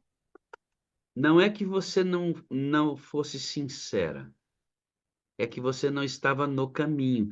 Você No vai me caminho. dizer assim, pastor, faltava alguma coisa. Eu estou falando de uma mãe que educou as filhas para o reino de Deus. São duas meninas preciosas, adolescentes, dedicadas à obra do Senhor. Sabe o que que é isso hoje? Raridade. Sim, é. Traz um menino que não é filho deles, traz para cuidar, para poder espiritualizar esse menino. Isso tudo Fernanda fez, sendo adventista do sétimo dia, muito sincera, fora do caminho. Mas ela estava na igreja. Mas você pode estar na igreja fora do caminho. O que que mostrava isso? Esse temperamento descontrolado da Fernanda. Porque uma coisa, queridos, preste atenção. Todos nós, em algum momento, vamos oscilar. Eu posso perder a paciência? Posso. Já perdi? Já. Já perdi. Se eu contar para você que eu já quase agredi membros de igreja, você fica, né? Eu estava numa situação, numa igreja, eu, dois anciãos e um moço na minha frente. Esse moço tinha falado a meu respeito todo tipo de mentira que você pensar, ele tinha falado a meu respeito. E aí, chamei dois anciãos, já tinha. Isso uma pessoa que eu coloquei dentro da minha casa. Discipulei, trabalhei. Ele se amotinou um grupo de pessoas e começou a dar trabalho e inventar mentiras. Até que surgiu uma situação mais crítica, chamei os anciãos, fomos para dentro da igreja, ele ficou na minha frente, dois anciãos aqui, e mente, e está mentindo. E eu, com toda a paciência do mundo, sempre tive, até que este jovem, esperou que os dois anciãos olhassem para mim, se distraíssem comigo. Ele olhou para mim e riu na minha cara. Ele riu, debochou de mim. Nesse momento eu perdi o controle. E se os anciãos não tivessem entrado no meio, eu tinha acertado ele. Pastor Wagner. É, Você sabe que todos nós estamos sujeitos a isso. sim, Qual é a diferença? A diferença é que quando a gente está no caminho, isto não acontece toda hora. Isto não acontece todo dia. Isso é um acidente de percurso, quando Satanás cerca você, arma e você escorrega. É um acidente. Eu tenho 16 anos como pastor, eu tenho 30, 30 anos de adventismo prático. Esta foi a única vez que eu quase perdi a paciência. Em 30 anos. Assim, né? De realmente perder o controle. Ah, existe muita diferença, queridos, entre errar fora do caminho e errar no caminho. Quando você erra fora do caminho, você erra o tempo inteiro. Quando você erra no caminho, é um acidente. E aí está para todas as coisas: mentira, inveja, orgulho, maledicência, intriga, e todo tipo de pecado está nessa mesma lista em que nós não podemos ter prática contínua e regular dessas coisas. Agora o Espírito Santo precisa vir e controlar isso. Controlar. Hoje, graças a Deus, a gente luta para viver no Espírito e dar sempre o melhor testemunho. O melhor testemunho. Fernandinha, você entra na sala e você vai dizer que o seu marido disse algo ao seu respeito, você vai dizer que sua filha disse algo ao seu respeito. O que que o seu marido disse a seu respeito, filha? ele falou que agora eu era mais amável, cuidava mais dele, que eu era mais paciente, que eu tinha é, uma visão diferente, tolerava mais as coisas, porque eu não levava desaforo. Sabe aquele estado que você não leva desaforo para casa? Pensa que eu não levava. Hoje eu penso, respiro, muitas vezes, e não é só o pessoal da minha casa que sentiu a diferença, o pessoal da igreja também percebe, o pessoal que me conheceu, da família, tudo percebe que alguma coisa mudou, né? Alguma coisa está muito certa, né? Com relação a quem eu era. E as Impor- meninas também falaram, mãe, você gritava, agora você não grita mais, você para Você ouvir, gritava, era? Você gritava, era? gritava. Saía correndo atrás das crianças gritando, era? Gritar. Onde eu tivesse, se elas tiverem, elas tinham que me ouvir. Agora eu não faço mais isso, né, pastor? Eu vou até elas, converso. Elas me contam cada história, cada conto das coisas, como acontece na escola, o que acontece na igreja. Todas as histórias ela me conta. Elas são, eu oriento, né, aconselho e É tão faz bom, né? parte. É tão É. bom. É tão bom quando você sente que Deus está assumindo o controle, né? Vocês não sabem as situações que pastores passam assim na gestão da igreja. Uma vez eu estava no distrito e eu tinha um primeiro diácono muito grosso, muito grosso. Gente boníssima, mas ele era bastante grosso, assim.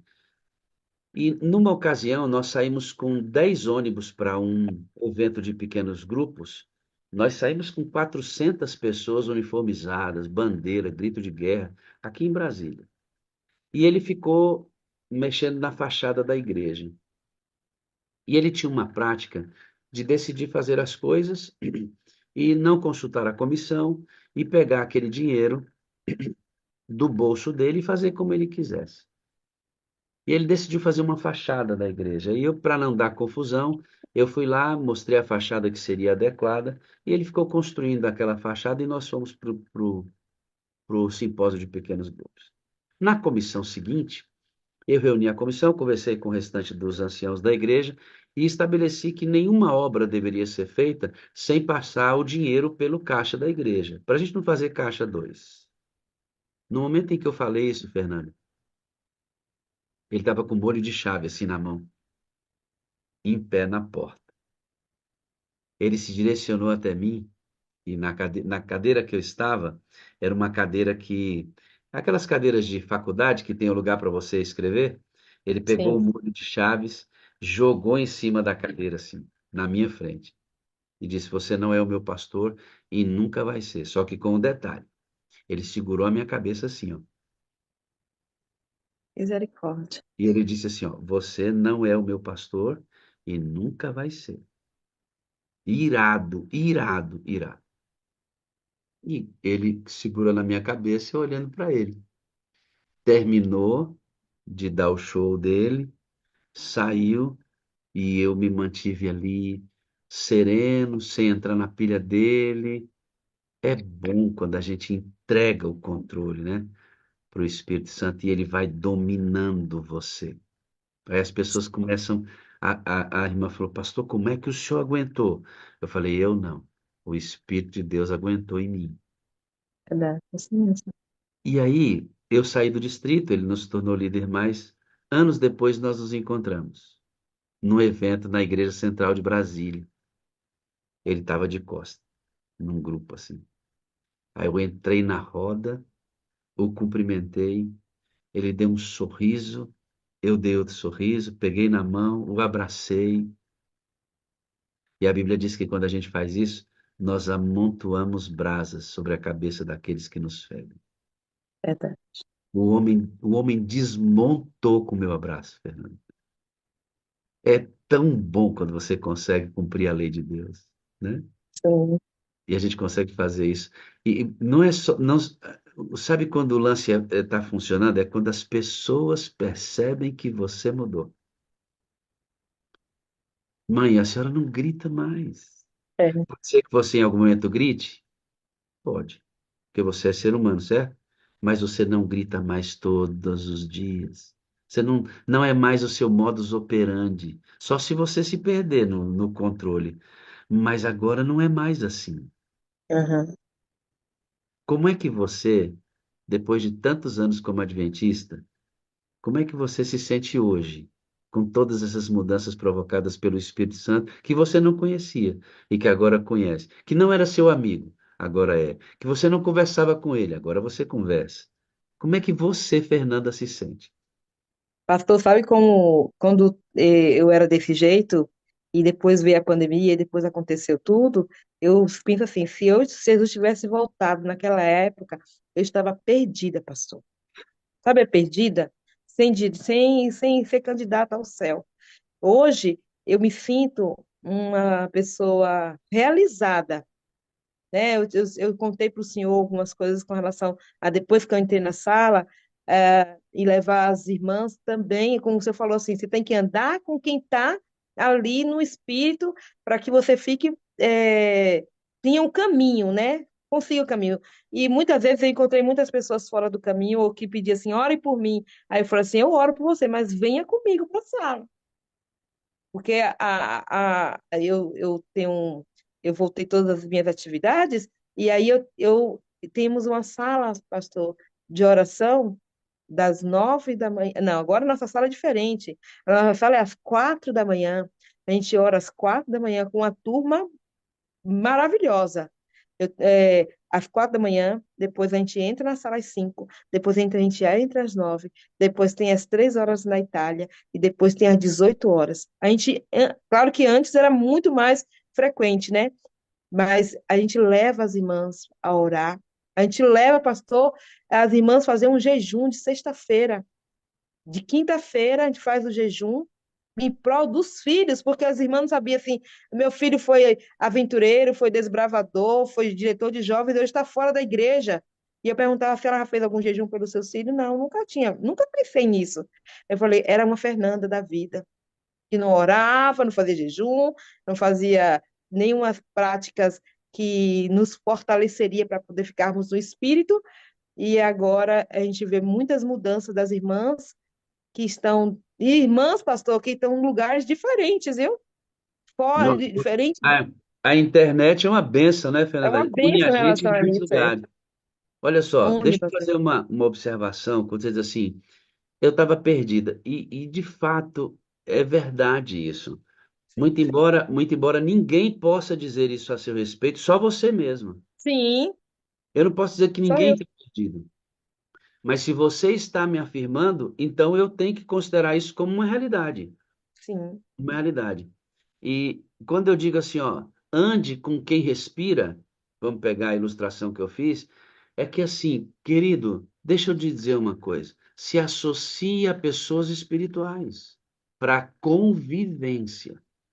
Busque espirituais, se alimente desse ambiente espiritual com outros. Isto não quer dizer que você sairá do meio comum. Eu não tô aqui apoiando a ideia de que eu devo me retirar do convívio geral. Não. Nós temos que estar no convívio geral. Mas se você não se associar a pessoas que buscam esse convívio geral, poderá tirar você do caminho. Você, além de ter uma busca pessoal poderosa, deve estar associado a pessoas que buscam como você, para nesse convívio geral você ser luz lá dentro. Estou mandando ninguém ser eremita, sair, não. Ele tem que estar no meio. Só que você tem que se prevenir com uma busca intensa pessoal e ao mesmo tempo ter essa associação, essa busca com gente aquecida, para na hora que você for para a geleira não convencer, não congelar você. Você tem que derreter a geleira. sim, sim, E aí eu estou falando aqui, Fernando, sobre o poder do ambiente. sim. Ambiente tem poder. Sabe por que que nossos filhos saem da igreja aos 15 anos de idade, 16? Por causa do ambiente. Eles encontram lá fora um ambiente que está associado à carne, e eles são meninos carnais, muitas vezes, e aqui na igreja ele não tem essas associações poderosas. Se ele tiver associação poderosa dentro da igreja com espirituais, dificilmente a gente perde nossos meninos. É, eu tenho sempre falado para os jovens aí, pastor, com relação a saber mesmo o que eles são, né? O que Deus pensa deles e o que eles pensam de Deus. E ter a maioria das vezes entra aqueles pais lá, faça o que eu mando, mas não faça o que eu faço. E as crianças vai fazer o que você faz, não tem jeito. Se você não vê, eu lembro da minha filha falando assim, mãe, eu via você de joelho orando por mim. E agora elas fazem a mesma coisa, pastor. Eu me emociono toda vez que eu vejo elas de joelho orando, porque ela viu alguém de joelho orando. Agora, vão para a igreja, criança, mas eu mesmo não vou para a igreja nem na quarta-feira, nem domingo. Só vou lá só no sábado, e está Vou tudo muito dizer, bem. vou dizer mais para você, Fernanda. Elas têm uma facilidade muito maior de copiar o negativo do que copiar o positivo. Sim, Então você tem que ter uma carga positiva muito forte para conseguir alinhar seu menino no caminho adequado. Fernanda, é, aí eu preciso terminar dizendo para vocês uma novidade da vida de Fernanda. Ela tem um problema sério de coluna, luta com isso com frequência e hoje ela conseguiu se aposentar e está dedicando seu tempo para a obra de Deus. Amém, não? amém, amém, amém, pastor. E foi assim, Glória persistente na oração, viu, pastor? persistente. Orando sempre, Deus, aqui na sala foi quando eu fui, todas as partes que eu fui fazer com relação à busca da aposentadoria, tinha muita gente orando por mim, e eu ouço, eu recebo muitos áudios de oração, pastor, você não tem noção, e eu quero mandar um abraço muito grande por todos os meus moderados que me amam tanto, pastor. Como esse povo me ama, pastor. E eu sou apaixonada por eles, porque Que bom. eles se preocupam. Hoje eu recebi tanta mensagem: olha, o que aconteceu? Você não deu testemunho na sexta, vai ser na segunda, vai ser na segunda, eu vou lá assistir. E se eu ver depois que a gente terminar aqui, vai bombar meu celular. De tantas mensagens que eles mandam para mim, porque isso me deu muita motivação, e até as minhas filhas, meu esposo, sabe que isso me traz muita alegria, né? Isso me traz alegria em cuidar deles, em moderar eles, em estar na sala. É emocionante. Eu que Emocionante. agradeço você, você é uma excelente moderadora, comprometida, todo dia na sala, camiseta, faz bem o trabalho com seus moderados. Eu agradeço demais aqui publicamente o seu trabalho. É tudo Eu, para o reino, pastor. Tudo para o reino. aqui tudo é para Jesus, né, irmã? É para Jesus. Tudo para Eu amo Jesus. você, eu preciso de você para ser feliz. Você é a parte visível de Deus, e eu creio mais em Deus porque você existe.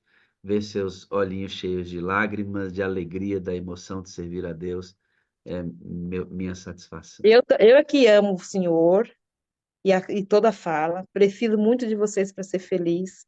Vocês chegou na hora certa, né? Foi a parte visível de Deus e eu acredito muito mais em Deus porque o Senhor, eu te conheci pessoalmente, eu te dei um abraço e eu quero falar para o Senhor, pastor, que todas as campanhas, todas as vigílias que o pastor prepara na sala, a nossa turma faz uma mini vigília em prol disso. Já estamos já agendando a próxima mini vigília para a grande vigília que vai ter no dia 13. Então, eles já estão perguntando quem vai fazer, quem vai fazer parte, e eu vou até mandar o link para o senhor, quem sabe o senhor participe também lá, esteja lá Imagina. para chorar juntos, né, para estarmos com o mesmo pensamento, que o Espírito Santo alcance os corações e que todos os pastores, os equipamentos, a internet, para que a gente ore em prol de todo detalhe, pastor. Todos os detalhes a gente intercede, ora para que, e como tem sido, né, o Espírito Santo tem atuado na vida de muita gente. E eu falei para o senhor, pastor, meu testemunho não tem muita coisa assim para acrescentar, e o Você senhor viu? é terrível, o senhor não é terrível, o senhor é tremendo de batizado com o poder do Espírito Santo, porque o senhor é um homem de Deus. O senhor consegue guiar as coisas de uma maneira que tira a água da pedra sem ter. Toda história, toda história tem história. É só saber contar, sem Isso, inventar, sem florear demais, mas toda história é importante.